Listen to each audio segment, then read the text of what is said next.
लोगों, अपने परवरदिगार से डरो जिसने तुमको एक शख्स से पैदा किया, यानी अव्वल उससे उसका जोड़ा बनाया, फिर उन दोनों से कसरत से मर्द औरत पैदा करके रूए जमीन पर फैला दिए।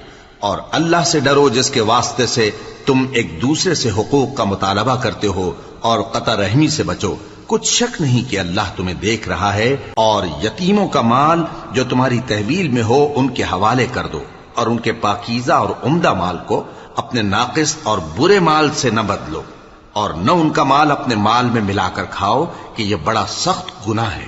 और अगर तुमको इस बात का खौफ हो कि यतीम लड़कियों के बारे में इंसाफ न कर सकोगे, तो उनके सिवा जो औरतें तुमको पसंद हों, 2-2 या 3-3 या 4-4, उनसे निकाह कर लो।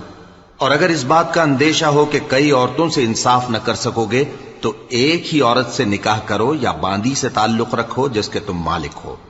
इस तरह तुम बेइंसाफी